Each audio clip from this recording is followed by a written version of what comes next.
Sunday night news. Susan Spencer reporting. Good evening. There are jitters on the world financial markets tonight as the dollar opened lower in Tokyo and stock prices there fell sharply.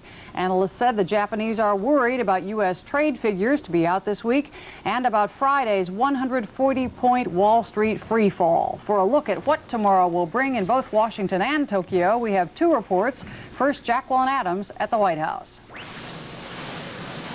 President Reagan isn't planning to move quickly to tighten the regulation of the nation's financial markets, even though that was one of the primary recommendations of the special task force he named to look into the October crash. A number of analysts believe the markets will continue Friday's 140-point nosedive when they reopen tomorrow. But the chairman of the president's task force has a different view. I don't think you're going to have on Monday anything like what happened on the 19th of October. On Wall Street, there's a feeling that the handful of large institutional investors whose computer trading caused most of the damage last October have learned their lesson. Though he's not promising any speedy legislation, the chairman of the House Commerce Committee is skeptical. The greed that brought about the events which occurred on October 19 is still there. Skittish markets are anticipating two developments in Washington this week. On Friday, the nation's most recent trade deficit figures will be made public. October's crash was preceded by release of those same numbers. And on Wednesday, Japan's new prime minister will come here to the White House to engage in what one official called a little fence mending. Market observers will be keeping a close eye on that visit both here and in Japan. Gordon Josloff has more on the prime minister's visit from Tokyo. He can shout with the best of them. Yet Noboru Takeshita has made his mark as a master of the domestic brand of quiet diplomacy. His vague, consensus-seeking style makes for good politics in Japan, but nervous foreign ministry officials aren't sure how it will play in Washington. Takeshita admits he too is nervous about the visit, but is determined to make Japan-U.S. relations even more unshakable than they are now. Takeshita has met President Reagan before as a cabinet minister, but now as prime minister aides say he's under pressure to try to duplicate the close relationship his predecessor had with the president. That may be difficult because of other pressures from Japan's farmers who want Takeshita to resist U.S. demands to liberalize agricultural imports, and pressure from Japan's construction industry intent on keeping out foreign construction firms. But news reports say Japan may inform the U.S. of concessions on both issues this week. Aides say the main goal of Takeshita's visit will be to make a good personal impression. A new government film released to foreign broadcasters may carry a hidden message to Washington: play the game the Takeshita way, and everyone can be a winner. Gordon Josloff, CBS News, Tokyo. It's most unlikely to help his campaign in Iowa, but George Bush reportedly will be questioned tomorrow by Iran-Contra investigators. Rival Bob Dole has repeatedly called for Bush to tell all about his role. Swinging back, Bush has called for Dole to release his complete income tax records, and Dole said today he would in due time. Another one-time White House insider goes on trial tomorrow. As Rita Braver explains, Lynn Nofziger's case turns on his alleged lobbying activities. Former White House political advisor Lynn Nofziger says he's innocent of violating federal influence peddling statutes. I'm just sorry to waste all the government money and on this kind of a situation, you know, where they literally destroy a person's business, they destroy a person's finances, they try to destroy a person's reputation, and we're not going to let that happen. But independent counsel James McKay and his team of prosecutors believe they'll be able to convince a jury to convict Nofziger. He's charged with 4 counts of violating federal ethics laws by lobbying former Reagan administration colleagues on behalf of high-rolling clients, including WedTech, the Bronx defense contractor now ensnared in a series of criminal investigations. Federal investigators say that Nofziger and his partner received WedTech stock worth up to $600,000 to help the company get a big defense contract. The government charges that one official Nofziger sought to improperly influence for WedTech was Attorney General Edwin Meese, and Meese is scheduled to appear as a prosecution witness. That will be embarrassing for the administration because Meese himself is under a separate investigation for his ties to WedTech. Rita Braver, CBS News, Washington. Aides to Arizona Governor Evan Mecham say his State of the State address tomorrow won't mention the 6-count indictment filed against him last Friday. Mecham says he's innocent of the charges, which involve a secret $350,000 campaign loan. His campaign treasurer, his brother, also was indicted. Still ahead on the CBS Sunday Night News, Israel clamping down hard on Palestinian demonstrators.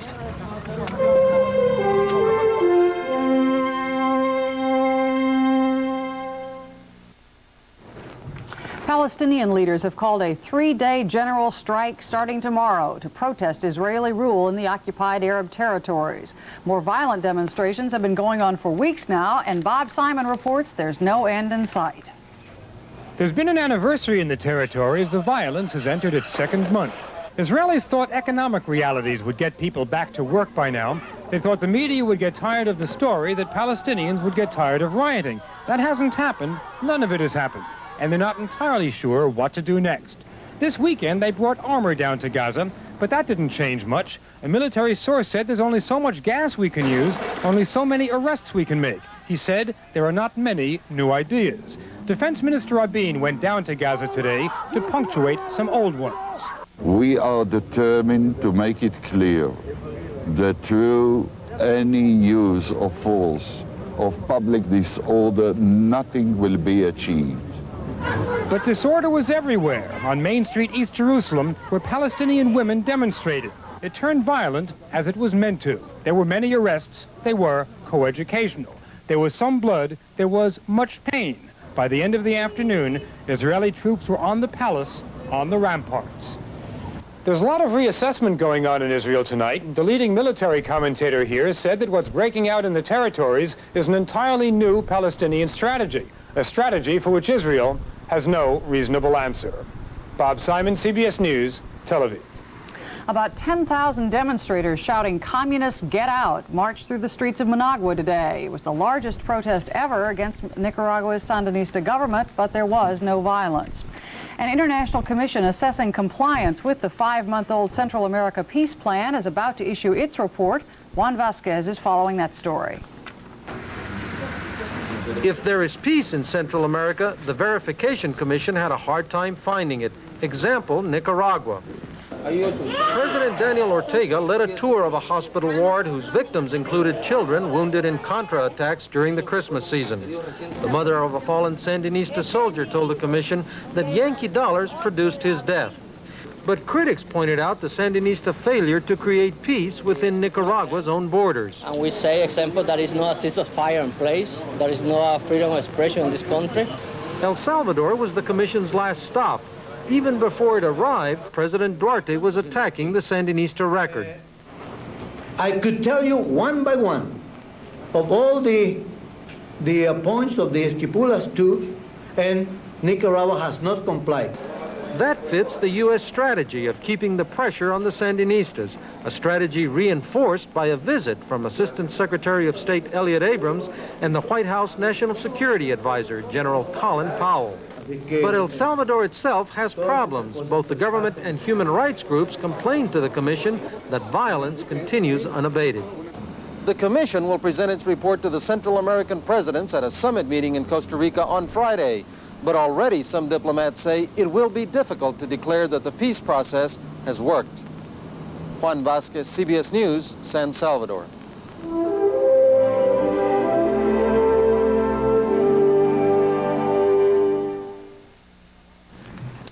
The White House is hard at work on the budget for 1989, although the ink on the one for 1988 is barely dry. But then that's a lot of ink, and some say a lot of pork, too. As a matter of fact, these bills are so big that it's going to take 4 pens to sign each one of them. The 1988 budget, all 2,500 pages of it, passed in the dead of night and bulging with amendment after amendment. It was comical. It's like Saturday Night Live. Not so funny, the realization by lawmakers who voted for it that they still aren't sure what's in it. We have no chance to read what's in the 2,500 pages of that bill.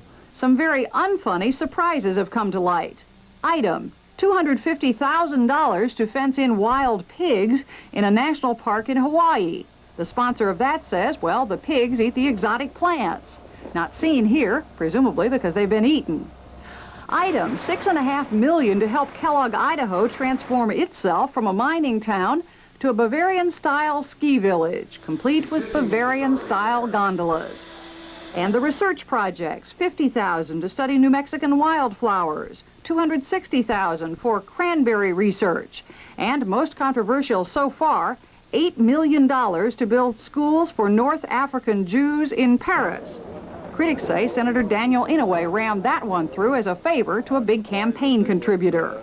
If they felt it was bad, they should vote against it. I didn't twist anyone's arm. Reformers are pushing to let the president veto these specific goodies in the budget. But in the meantime, taxpayers should be philosophical. Imagine these little expenses providing a future for exotic plants in Hawaii, for skiers in Idaho.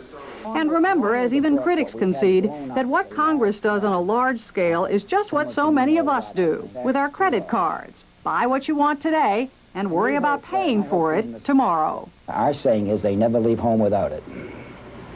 It was ever thus. That's the CBS Sunday Night News. I'm Susan Spencer. Have a good week.